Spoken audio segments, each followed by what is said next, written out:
قرآن مجید کی ایک آیت ہے جس کا غلط مفہوم لیا جاتا ہے، لا اکراہ فی الدین۔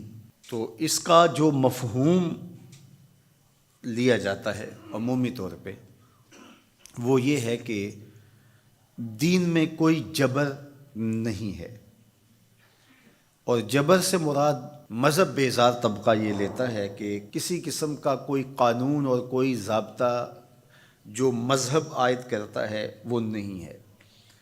تو یہ مولویوں کی پیدا کردہ سختی ہے اور انہوں نے دین کو مشکل بنا دیا ہے، اور حدود و تعزیرات، قوانین، ضوابط، چور کا ہاتھ کاٹو، زانی کو سنگسار کرو، کوڑے مارو حد قذف میں، اور مختلف اوقات کے اندر مختلف عبادتوں کا لزوم۔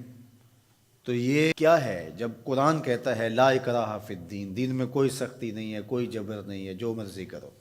تو یہ اس کا مفہوم نکالا۔ اور ایک طبقہ ایسا ہے کہ جو دین کو اس طرح پیش کرتا ہے اور اس طرح سے دین کو لوگوں کے سامنے رکھتا ہے کہ جس طرح دین پر عمل کرنا کوئی آسان کام نہیں ہے، اور اس کو وہ مشکل اتنا بنا دیتا ہے کہ لوگ گھبرا جاتے ہیں کہ ہم تو پھر دین پہ نہیں چل پائیں گے، چند لوگ ہی دین پہ چل سکتے ہیں، جبکہ یہ دونوں چیزیں افراط و تفریط سے تعلق رکھتی ہیں۔ تو آیت کریمہ کا صحیح مفہوم یہ ہے، لا اکراہ فی الدین کا مطلب یہ ہے کہ دین قبول کروانے میں کسی پر سختی نہیں کی جائے گی کہ تو ضرور مسلمان ہو، یہ اس کا مفہوم ہے۔ اب کوئی دین قبول کر چکا ہے اور پھر احکام شریعہ اس کے اوپر نافذ ہوں گے تو یہ تو ہوں گے، تو اس پر یہ نہیں ہے کہ اب اس پر سختی نہیں کی جائے گی۔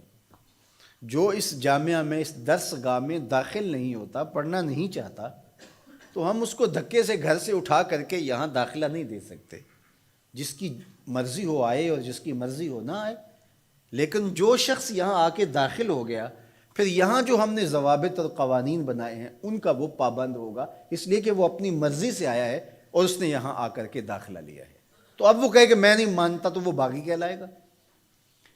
تو اسلام کے اندر کسی کو سختی سے داخل نہیں کیا جائے گا، ترغیب دی جائے گی۔ اور قرآن مجید کی اس آیت کریمہ کو اگر پورا پڑھیں تو سارا مفہوم واضح ہے، لا اکراہ فی الدین، دین لانے کے حوالے سے کوئی زبردستی نہیں ہے۔ قد تبین الرشد من الغی، ہدایت کا راستہ گمراہی سے ممتاز ہو کے واضح ہو چکا ہے۔ اب جس کا جی چاہے وہ ایمان لائے اور جس کا جی چاہے وہ کفر کرے، یہ اس کی مرضی ہے۔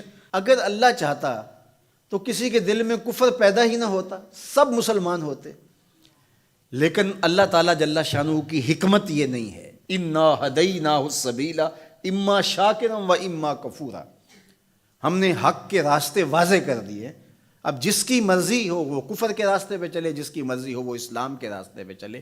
اس کی اس مرضی کی وجہ سے ہی تو جزا و سزا ہے۔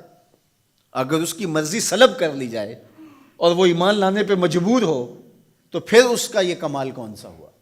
تو کمال تو یہی ہے کہ دونوں راستے ہیں اور دونوں راستے اسے دکھائی دے رہے ہیں، اور وہ اپنے اختیار سے خیر کا راستہ اختیار کرتا ہے تو جزا ملے گی، اور اپنے اختیار سے برائی کی راہ پہ چلتا ہے تو اس کو جو ہے وہ سزا ملے گی۔ لیکن اگر اس کا اختیار ہی نہیں ہے برائی کے راستے پہ چلنے کا تو پھر اس کو سزا کیوں دی جائے؟ تو یہ بات ذہن میں رکھیے گا، یہ اختیار پر جزا اور سزا ہے۔ تو آیت کریمہ کا مفہوم یہ بتاتا ہے کہ جو چاہے وہ حق پہ آئے، اس پہ مجبور نہیں کیا جائے گا۔ باقی احکام شریعہ پر عمل پیرا ہونا تو یہ ایک امر آخر ہے۔ تو یہ سراسر نفسانی خواہش ہے کہ اسلام ہمارے اوپر کوئی پابندی نہ لگائے، جس طرح ہم چاہیں اس طرح ہی چلیں اور ہماری زبان پہ کلمہ بھی جاری رہے۔ میں بھی ہوٹل میں پیو، چندہ بھی مسجد میں دو، شیطان بھی خوش رہے، خدا بھی ناراض نہ ہو، یہ کیسے ہو سکتا ہے؟ تو لا اکراہ فی الدین کا جو مفہوم لوگوں نے تراش لیا کہ اسلام کا کوئی ضابطہ قانون ہم قبول نہیں کریں گے، ہم خواہش اور مرضی کی زندگی بسر کریں گے، یہ سراسر دین کی منشا کے برعکس چیز ہے۔